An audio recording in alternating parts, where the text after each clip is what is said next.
परमाराध्य सदगुरु महाराज गुरुदेव महर्षि संत सेवी परमहंस जी महाराज, उपस्थित सत्संग प्रेमी महान भाव माता एवं बहनों, बार बार नहीं देह कहे यह वीर रे, चेत सके तो चेत कहे कबीर रे। कहते हैं यह देह बार बार मिलने वाला नहीं है। कबीर साहब कहता यदि चेतना हो तो चेतो, और नहीं चेतना हो तो कोई बात नहीं है। कहता हूँ कहीं जात हूँ, कहा जो मान हमार। कबीर साहब कहता मैं कहता हूँ और कह करके जा भी रहा हूँ, क्यों रहूँगा ही नहीं। कहता हूँ और कह के जा रहा हूँ। कहता चेतना हो तो चेतिए, नहीं चेतना हो तो सोइए। किसका क्या लेंगे? जो संत महात्मा कहते हैं उसको यदि सुनेंगे करेंगे तो आपको लाभ होगा, नहीं करेंगे तो जो होगा होगा। डॉक्टर का काम है दवाई बताने का, आप खाइए कि फेंक दीजिए। बहुत मरीज ऐसा होता फेंक देता है, तो फेंकिएगा तो आप भोगिए। धर्म बड़े बुजुर्ग बताते हैं सही चलो नहीं चलना। हाँ, नहीं चलेंगे तो क्या करेंगे। तो वही कबीर साहब कहते हैं कहता हूँ कहीं जात हूँ, कह के मैं जा रहा हूँ। कहा जो मान हमार, यदि मेरा मानना हमारा मानिएगा तब तो ठीक ही है, और नहीं मानिएगा तो जो होता है होबे करेगा। 184 भरम के पाँव पे अटका है। एक पासा होता है खेल, उसमें 84 कोठा होता है, समझ गए। उसमें यदि गोटी लाल हो गया तब तो जीत हो गई, और कहीं गोटी चित्त हो अथी पट हो गया तो गए काम से। उतना कोठा फिर पार करना पड़ता है उसमें पासा में। अब बुझिए एक जन्म है 84 लाख प्रकार का जन्म। एक घोड़ा है, गधा है, चिड़िया है, चुनमुन है, बंदर है, भालू है। इसमें यदि यह जीव जाता है तो ये कितना फेरा लगता है। एक गधा का जितना उम्र है उतना दिन तक रहना पड़ेगा, फिर गधा से छूटेंगे बैल में जाएंगे। बैल का जितना उम्र है उतना जीना पड़ेगा, कुट्टी खाना पड़ेगा, घास, समझ गए, सूखा घास, ड्राई वाला। हम लोग ड्राई फ्रूट खाते हैं ना, अब बैल क्या खाता है? ड्राई घास, सूखा सूखा, उसमें कुछ भी रस नहीं रहता है, खाना पड़ता है। उसको देखिए भूसा खिलाते हैं, उस शरीर में तो जाना नहीं चाहेंगे। कोई चाहेगा कि गाय बन जाए?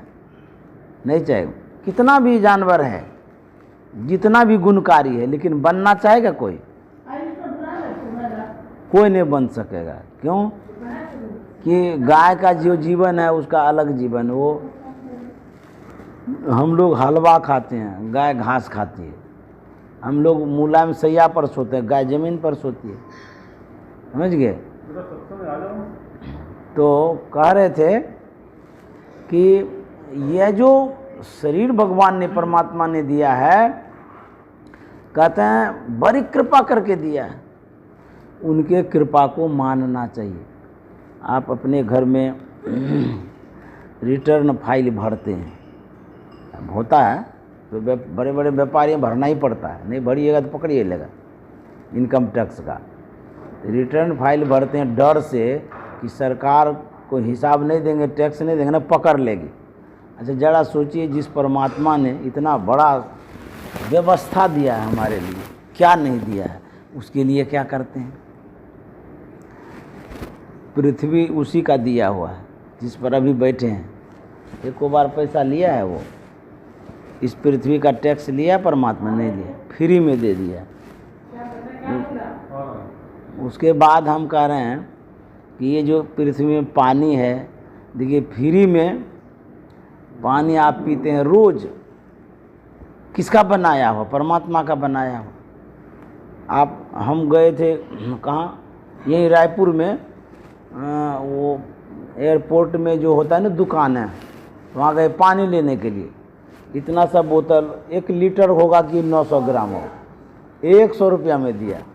हम जानबूझ के खरीदे कि कम से कम पता तो चले कि दुनिया कैसी है। हम लोग ये नहीं कि रोज ये पीते हैं, जानना चाहते हैं कि दुनिया में क्या क्या चीज़ है, कैसा कैसा होता है। कभी कभी हम लोग मॉल में चले जाते हैं देखने के लिए क्या बिकता है, कभी कभी खरीद भी लेते हैं, समझ गए। जाना चाहिए। हाँ, जानकारी जरूरी है। अब हम जान गए ना कि 100 रुपया में देखिए वो बोतल देता है, वही सादा पानी, तो पानी का महत्व तो समझे कि देखिए कैसा महत्व है पानी का। उसके बाद परम प्रभु परमात्मा ने हवा दिया है, हवा दिया है तो ऑक्सीजन भी दिया है, समझ गए। ऐसे नहीं खाली हवा है, उसमें ऑक्सीजन है, जिस ऑक्सीजन की बहुत कीमत है, अभी किल्लत है ऑक्सीजन का, समझ गए। आप टीवी में देखते हैं ना, इतनी किल्लत ऑक्सीजन के बिना लोग मर रहा है, ऑक्सीजन के वजह बिना हल्ला मच गया दुनिया में। तो परमात्मा ने जो इतना ऑक्सीजन दिया है, देखिए प्रकृति में, कहता उसको लीजिए। कैसे लीजिए? खींचिए नाक से, ऐसे खींचते रहिए, रोज जितना ऑक्सीजन ले सकते हैं, समझ गए। नाक से खींचिए, ऐसे लेते रहिए, फेफड़ा को ऑक्सीजन जाएगा, एकदम फेफड़ा मजबूत रहेगा, वहाँ कोरोना नहीं जा सकता, समझ गए। अच्छा, इससे जैसे नॉर्मल जो ऑक्सीजन लेते हैं उसमें, और जब खींचते हैं उसमें ज़्यादा जाता है, ऐसे हाँ, इसमें खींच लिए ना हम तो ज़्यादा खींच लिए। और दूसरी बात बताते हैं, गुरुदेव को डॉक्टर लोग बताते थे कि आप भीड़ में नहीं रहिए। महर्षि संतसेवी जी महाराज को डॉक्टर बताते थे भीड़ में नहीं रहिए। तो क्यों? कहते भीड़ में जाने से ऑक्सीजन की कमी होती है। जैसे मान लिया जाए आप हम लोग 3-4 आदमी हैं, तो सब ऑक्सीजन ले रहे हैं ना, ये इसी में जो ऑक्सीजन आया वही नहीं ले रहे हैं। और यदि हम अकेले रहेंगे तो अकेले लेंगे, ढेर ऑक्सीजन हमको मिलेगा। और यदि भीड़ में आप जाते हैं तो सब कोई ले रहा है ना ऑक्सीजन, वहाँ आपको कमी हो जाएगी। तो कभी कभी खुले मैदान में रहिए, जहाँ कोई नहीं रहे, एकदम कोई रहवे नहीं करे, वहाँ जा कर के लीजिए हवा। हवा जब वो लीजिएगा, उससे आपका शरीर में देखिएगा एनर्जी भी आएगी, अच्छा भी लगेगा। कहता परमात्मा ने ऑक्सीजन दिया है, लेना चाहिए, कभी कभी बाहर आकर के लेना चाहिए। कोई नहीं हंसता है, बेटा के लिए रोता है, बेटी के लिए रोता है, धन के लिए रोता है, घर के लिए रोता है, पेट दर्द से रोता है, रोता ही है, हंसता कौन है? अरे जो हंसता है प्रभु की बड़ी कृपा है कि नहीं अजय बाबू? अजय बाबू खुश है, ये परमात्मा की कृपा है। हंसना किसी के मुंह में दिया ही नहीं है, सब रो रहा है, संसार के लोग करा रहा है, रो रहा है, कहाँ हंसता है? यदि हंस गया तो बहुत बड़ी कृपा है, समझ गए। अजय बाबू हंसते रहेंगे, खूब बढ़िया है है ना। इसीलिए बीच बीच में कोई कथा कह देता हूँ हंसने के लिए। हंसने से जो ना फेफड़ा भी फूलता है ना। कभी कभी जोर से हंसना चाहिए, तो सबके जेड़े में नहीं हंसना, नहीं तो कहेगा पागल है ये। नहीं, दोस्त यार में कभी बैठे हाँ, खूब जोर से ठाका मार के हंसिए, अरे फेफड़ा फूल जाएगा तो कहते हैं कि बाहर में जो हवा है उसको लेना चाहिए, परमात्मा ने दिया है फ्री में, कोई पैसा लेता है क्या? हम लोग जितने हवा से दूर होते हैं उतना हमारा जो है ना स्वास्थ्य गड़बड़ होता है, हम उसमें भी घूम लेते हैं। ये जो बनाए हैं बहुत बढ़िया चीज़। कभी गए अपना एकांत में, एकांत एकदम, कभी कभी आराम भी कर लीजिए वहाँ पे एकदम अकेले, देखिए कितना अच्छा लगेगा। वो जो हवा है उस हवा में विशेष ऑक्सीजन होगी। ये जो हवा है ना घर का घिरा हुआ, इसमें कम ऑक्सीजन होगा। क्यों? हम ये कृत्रिम हवा ले रहे हैं, नेचुरल नहीं है। सारा खिला फेफड़े का ही है। ये है कि सांस है तो सब कुछ है, सांस है तो आस है, नहीं तो सब फूस फास है, समझ गए। तो फेफड़ा से ही सब कुछ है। हाँ, तब तो कह रहे हैं कि भगवान ने कितना कृपा किया है कि हवा दिया है, उसको लीजिए। ऑक्सीजन दिया है, एक सिलेंडर का देखिए कितना मतलब कि महंगा बिकता है एक सिलेंडर, वो भी कृत्रिम है ऑक्सीजन, समझ गए। नेचुरल नहीं है ऑक्सीजन, कृत्रिम है, बनाया गया है। और ये जो बाहर में ये प्राकृतिक है, परमात्मा ने दिया है। कहता कितने कृपालु हैं वो। उसके बाद अग्नि दिया है, पेट में अग्नि नहीं रहेगा तो हम मर जाएंगे तुरंत, उसको जठराग्नि कहते हैं, समझ गए। तो कृपा करके परमात्मा ने दिया है वो उसके बाद सूर्यमंडल में जो अग्नि है देखिए, वो नहीं रहेगा तो हम लोग ख़त्म हो जाएंगे तुरंत। वो आग है, सूर्य जो है ना आग है, तो आग में रोशनी भी होती है, समझ गए। तो वो आग से हम लोग जीवित हैं, समझ गए। तो उसके बाद ये आकाश है, स्पेस कितना बड़ा है, परमात्मा ने दिया है। परमात्मा की बड़ी कृपा है, उसको जानना बहुत ज़रूरी है कि परमात्मा का हेल्प कितना होता है, कितना वो मदद करते हैं। इस बात को यदि जानिएगा तब आपको आस्था और विश्वास होगा परमात्मा में। किसी के विषय में जब जानते हैं ना तब ये नहीं विश्वास होता है कि ये बहुत बड़े आदमी, जैसे अंबानी है, उसके विषय में जानते हैं बाप रे बहुत पैसा वाला आदमी है अंबानी, तो उसके विषय में जाने हैं तो मन में होता है ना कि बहुत बड़ा आदमी है। उसी तरह से जो परमात्मा सबसे बड़ा आदमी वो है, परमात्मा से बड़ा कोई नहीं होता है। जब बच्चा पेट में होता है, माँ के पेट में, जानते हैं वो बच्चा उल्टे टंगा रहता है, माथा नीचा रहता है, पैर ऊपर रहता है। माँ का जो पेट है कितना छोटा सा है, वो भी एकदम घिरा हुआ है, समझ गए। छोटा सा जगह, छोटी सी जगह है, उसमें भी घिरा हुआ है। बच्चा कैसे 9 महीना रहता है, कल्पना करिए, कल्पना करिए। हम लोग बाहर आ गए हैं तो कितना खुश हैं, और जो बच्चा पेट में है उसका क्या होगा, कितना बच्चा मर जाता है पेट में। अच्छा, आप जाते हैं हॉस्पिटल, मान लिया जाए कोई कुर्सी नहीं है, 10-15 मिनट होते होते आप कहते हैं हमारा ठौना दर्द करने लगा, हम बैठेंगे कहीं बैठने के लिए खोजने लग जाता है, कहीं कुर्सी हो, कहीं चबूतरा हो, कुछ भी हो। ये बच्चा 9 महीना तक उल्टे टंगा रहता है, तो उसको कितना दुख होता होगा। अच्छा, आप मान लिए जाए आपको कहेंगे बाथरूम में 1 घंटा सिरासन में रहिएगा, बाथरूम में माथा नीचे पैर ऊपर करके रहिएगा, बाप रे दमे घुट जाएगा। तो देखिए 9 महीना तक बच्चा सिरासन में रहता है, माथा नीचे पैर ऊपर उल्टे टंगा रहता है। यदि वो बच्चा जीवित है तो किनकी कृपा है, परमात्मा की कृपा है। माँ रोटी खाती है, पचा लेती है, गर्मी में पचता है भोजन, जठराग्नि में। माँ भात खाती है, वो भी पच जाता है। भूजा खाती है, वो भी पच जाता है। कोमल और कठोर जो कुछ भी खाती है माँ, सब पेट में पचता है। लेकिन कमल से भी कोमल बच्चा, एकदम बहुत कोमल बच्चा होता है उस समय जब बच्चा बनता है, वो नहीं पचता है, एकदम सकुशल रहता है उस जठराग्नि के बीच में। किनकी कृपा है, परमात्मा की कृपा है, समझ गए। तो जब इतना कृपा वो करते हैं परमात्मा, पेट में कैसे रहता है तो जानते हैं, मल मूत्र के बीच में बच्चा रहता है। पेट में क्या है, पैखाना पेशाब सब भरा हुआ है, कीड़ा है, उसी बीच में बच्चा रह रहा है। बच्चा अमानत है, तो परमात्मा की बहुत बड़ी कृपा है। उसके बाद जब बच्चा बाहर आता है, बच्चा जैसे ही बाहर आता है, जानते हैं माँ के स्तन में दूध आ जाता है, उसके पहले नहीं आता है। परमात्मा की कितनी कृपा है कि बच्चे के लिए दूध तैयार हो गया तुरंत, पहले नहीं आएगा दूध, जैसे जन्म हो गया बाहर आ जाता है तो दूध आने लगता है। उसके बाद माँ बच्चे को स्तन से लगाती है पीने के लिए, चूसने के लिए नहीं सिखाती, खाली लगाती है, अब बच्चा पीने लग जाता है। वो जो चूसने का ज्ञान है वो कौन दिया है, वो ज्ञान परमात्मा ने दिया, वो पहले से आया है उनके पास ज्ञान, चूसने का ज्ञान।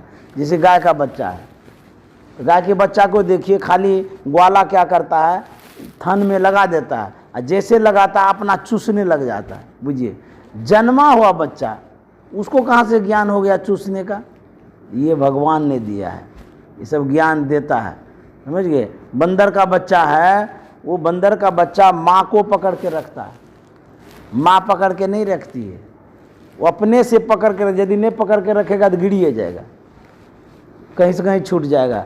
बिल्ली का जो बच्चा है वो दांत से पकड़ के रखती है, बिल्ली बच्चे को पकड़ के रखती है, बंदर बच्चे को पकड़ के नहीं, बंदर का जो बच्चा होता है अपने माँ को पकड़ता है। देखिए दोनों बच्चा में अंतर है। बिल्ली दांत से पकड़ के रखती है बच्चे को, तो जो बिल्ली का बच्चा है वो पराधीन है, और जो बंदर का बच्चा वो स्वाधीन है, अपने से पुरुषार्थ करता, पकड़ के रखता है। समझ गए। मैं कह रहा था कि परमात्मा ने अकल दिया है बच्चे सबको भी, कितनी बुद्धि दी है। इसके बारे में दया और कृपा बंदा बच्चे का उसका दृष्टांत देते थे ना। हाँ दीजिए ना, समझ गए। तो जो कहने आता है कहने दीजिए, समझ गए। जब बच्चा बाहर आता है तो देखिए दूध जो पीता है बच्चा वो ज़्यादा गर्म नहीं है न ज़्यादा ठंडा है। तो माँ के पेट में ये कौन सा हीटर लगा हुआ है कि नॉर्मल दूध आता है? ये परमात्मा ने बनाया है ऐसा दूध को, एकदम नॉर्मल, न गर्म न ठंडा, जैसा अनुकूल होना चाहिए। उसके बाद जो दूध है आप घर में रखते हैं कुछ घंटे में फट जाता है, खराब हो जाता है। माँ के पेट में कौन सा फ्रिज लगा हुआ है, न दूध घटता है न कभी फटता है। देखिए ये परमात्मा की कृपा है। उनकी कृपा को बता रहे हैं कि देखिए कैसे वो कृपालु हैं, दयालु हैं, कि हमारे लिए क्या व्यवस्था वो करते हैं। उसके बाद जब खाने लगता है बच्चा, देखिए इस प्रकृति में अन्न फल फूल बेमा मिष्टान्न नाना भांति के क्या नहीं है खाने के लिए। देखिए आम मौसम में आम खाते हैं, अभी आम का मौसम, आम खाते हैं, लीची खाते हैं, सेब खाते हैं, अंगूर खाते हैं, बेदाना खाते हैं, फल फूल खाते हैं। क्या नहीं परमात्मा ने बनाया है, क्या नहीं दिया है परमात्मा ने। जब इतने उपकारी परमात्मा हैं, वो इतना दिए हैं, क्या उनका एक बार नाम भी नहीं लिख सकते हैं, एक बार गुणगान भी नहीं कर सकते हैं? कभी कभी कहानी में कहता हूँ, एक बूढ़ा बीमार हो गया, हॉस्पिटल गया, ऑक्सीजन पर रखा गया, उसको कुछ घंटों तक रखा गया, स्वस्थ हो गया तो डॉक्टर बिल लेके आता है 50,000 का, बूढ़े के हाथ में थमा देता है। बूढ़ा रोने लग जाता है। डॉक्टर साहब कहता है कि भाई आप रोते क्यों हैं, 50,000 का बिल दिए इसीलिए। अरे इतना नहीं दे सकते हैं तो थोड़ा थोड़ा दे दीजिए, इसमें रोने की क्या बात है। बूढ़ा कहता कि डॉक्टर साहब आपके बिल को देख करके मैं नहीं रो रहा हूँ। बोले तब? बोले क्या कहेंगे, आप कुछ घंटे तक हमको ऑक्सीजन पर रखे तो 50,000 का बिल दिए हैं। जिस परमात्मा का ऑक्सीजन हम 70 साल से ले रहे हैं, उसको यदि हिसाब देना होगा तब क्या हाल होगा। परमात्मा तो 70 साल से हमको ऑक्सीजन दे रहा है, फ्री में, मुफ्त में। इस उपकार को लोग जानते ही नहीं। अवश्य समझना चाहिए कि कोई न कोई गॉड है, परमात्मा है, ईश्वर है, जिसके कारण हमको सब सुख सुविधा मिल रहा है। एक जगह खरीदते हैं करोड़ों रुपया लग जाता है, लगता है ना, वो जगह परमात्मा का दिया हुआ है। वो आपको, आपके भारत में ही खाली वो जगह नहीं है, पूरा विश्व में जहाँ जो है सब परमात्मा ने दिया हुआ है। परमात्मा की लीला को देखिए, एक एक फूल कितना सुंदर बना हुआ है, का एक रंग है उसमें। किसान खेत में बीज बोता है, किसी किसान से पूछिएगा तो बीज जो आप बो देते हैं उसमें क्या अंकुरन आप करने जाते हैं रात में क्या? कहेगा नहीं नहीं हम नहीं करते। बोले तब कौन करता है? आप तो खाली बीज बो दिए, उसमें अंकुर कैसे आता है? कहते तो अपने आप होता है, वही परमात्मा करते हैं, उसमें अंकुरन कर देते हैं। कभी भी जब उसमें बालियां लगती है, भुट्टा जब लगता है, किसान को पूछिए कि आप भुट्टा बनाने गए थे रात में क्या? नहीं नहीं हम कहाँ के ले जाएंगे, तो अपने हुआ है। तो देखिए परमात्मा कितने कृपालु हैं। आप खेत में बीज बो दिए, फेंक दिए और उसमें भुट्टा बनना शुरू हो गया। बनाना, हम जो भोजन करते हैं वो परमात्मा का है, हम जो हवा लेते हैं वो परमात्मा का है, हम जो पानी पीते हैं वो परमात्मा का है। इतना इतना उपकार है परमात्मा का, फिर भी नाम नहीं लेंगे। कोई तो सुपर पावर है जिससे ये संसार चलता है, ये पृथ्वी, ये ग्रह नक्षत्र सब चल रहा है, उसी परमात्मा के कारण चल रहा है। तो उसी संत महात्मा कहते हैं जिसने इतना चीज दिया उसको याद दिलाने के लिए हम लोग सत्संग करते हैं, समझ गए। उनके यश को, उनकी कीर्ति को, उनके योगदान को हम लोग याद दिलाते हैं कि परमात्मा क्या नहीं देते हैं, समझ गए।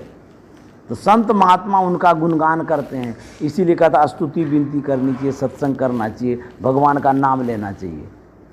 समझ गए। मान लीजिए आप किसी का उपकार करते हैं, चाहे जो भी हो, A to Z आदमी, लाखों रुपया आप दे दिए उसको ऐसे ही दान में, लाखों। मान लिया जाए आप लाखों उसको दे दिए, कभी आप उनके सामने में जाते हैं, आपको न पूछे, न सम्मान करे, न बैठने के लिए दे, आपको बुरा लगेगा कि नहीं लगेगा? सो बताइए। आप सोचबो करिएगा ना, इतना रुपया हम इसको दिए, एक बार पूछ भी नहीं रहा, तो मन में दुख होगा ना, और फिर दोबारा देना चाहेंगे। अब देखो इसको तो अकल भी नहीं है, इतना हम सहयोग करते हैं, अब पूछता भी नहीं है। अच्छा जरा सोचिए, उस परमात्मा ने कितना अरब खरब के सामान दिया है।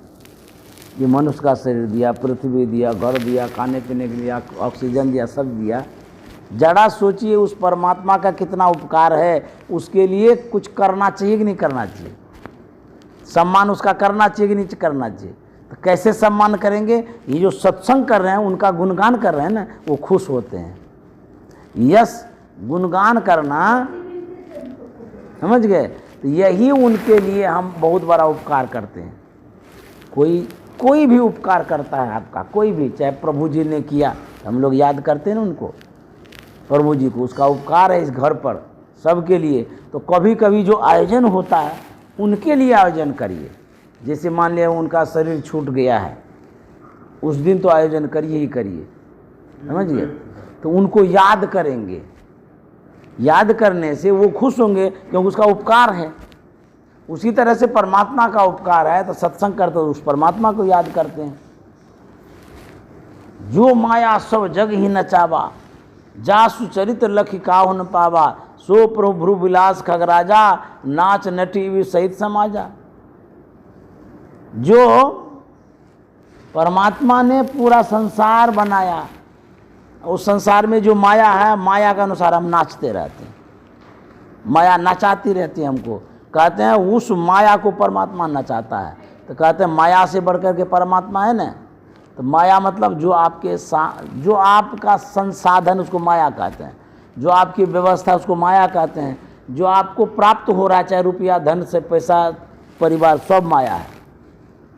तो माया को तो आप मानते हैं, माया के अनुसार नाचते हैं, लेकिन जिस परमात्मा ने माया को बनाया है उसको नाम नहीं लेते हैं। तो परमात्मा माया से बढ़ कर के है, हम माया में भूले हुए हैं। माया मतलब, बोलिए, माया मतलब क्या समझे आप? हाँ, यही कह रहे हैं। मतलब यही हुआ, आँख से जो कुछ देखते सब माया है। तो इसी माया में आप भूले हैं।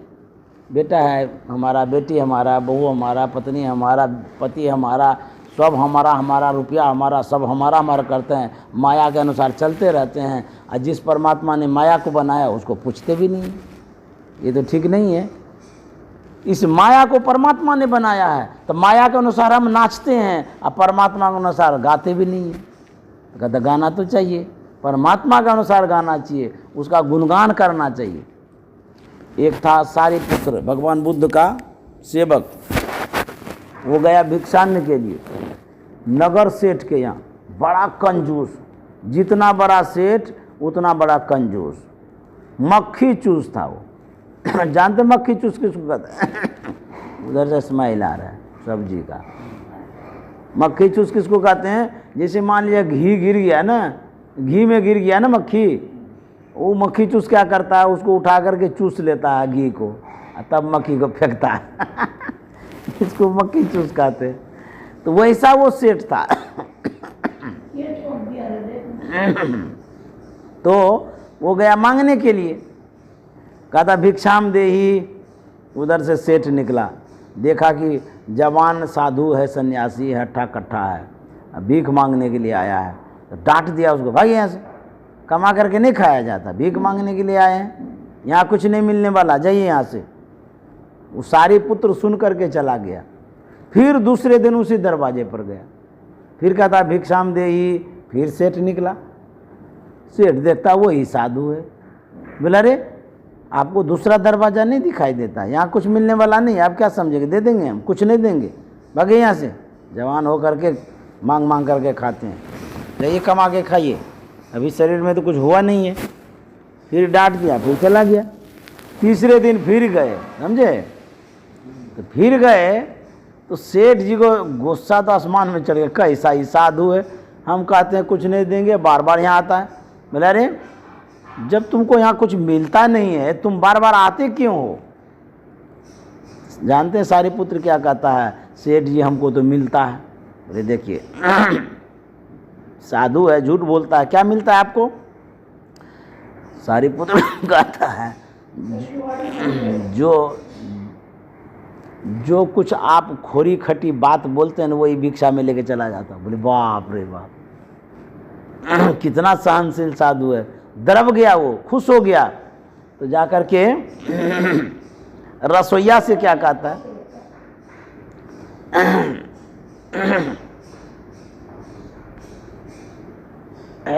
एसी बंद कर दूं क्या? ना ना ऐसे ही खोल दो। समझे? तो रसोइया से क्या कहता है कि जाकर के इसको एक कलछी भात दे दो। समझे? कंजूस जब दरबता है ना तो विशेष नहीं देता है, तो कहते हैं कि एक कलछी भात दो। एक कलछी भात दे दिया, सारिपुत्र लेके चला गया। एक दिन भगवान बुद्ध पूछ रहे थे कि यहाँ पर एक नगर सेठ है, बड़ा कंजूस है, क्या उसे कोई उपकृत है, कुछ देता है वो? सब कह रहे नहीं, बड़ा कंजूस है, कुछ भी नहीं देता है। तो बोले सारिपुत्र खड़ा हो गया, बोले हाँ बनते मुझे मिलता है। बोले वो कंजूस सेठ किसी को देता नहीं, तुमको क्या दिया? सारिपुत्र कहता है हमको एक कलछी भात दिया है। भगवान बुद्ध ने कहा धन्य है सारिपुत्र, जाओ तुम ही उसको दीक्षित करो। एक कलछी भात देने वाले को भी कोई याद रखता है? जरा सोचिए, हम लोग कितना कुंटल अभी तक में खाए होंगे, कोई हिसाब रखे हैं भात का? कितना आप खाए हैं, कितना दाल खाए, कितना सब्जी खाए, कितना फल खाए, कोई हिसाब है आपके पास? लिखते हैं कि एक कटोरा भात खाए, एक कटोरा सब्जी खाए, कुछ नहीं लिखते हैं। तो उतना परमात्मा जो देते हैं उस परमात्मा के लिए याद नहीं रखते हैं, तो उसको याद रखना चाहिए। तो याद कैसे करेंगे? यही राजू क्या बना रहा है? यही जो माध्यम है ना, यही माध्यम है परमात्मा को याद करिए। सत्संग करिए, ध्यान करिए, धर्म करिए, यही परमात्मा को याद करेंगे। नहीं तो क्या लेके जाएंगे? अभी धर्म मतलब किसी का उपकार है। धर्म मतलब क्या, वो उसमें आप बताएं। जानते हैं सबसे बड़ा क्या उपकार होता है? सबसे बड़ा उपकार होता है ध्यान करना। ध्यान से बढ़ के कोई उपकार नहीं है दुनिया में। सबसे बड़ा उपकार ध्यान से अपना आत्म कल्याण कर लिए तो सबसे बड़ा उपकार, सबसे बड़ा पुण्य, सबसे बड़ा धर्म हो गया। ये धर्म क्या हुआ बाबा? ऐसे किसी का हेल्प करना, दिन में जो बताए थे ना, उपकार।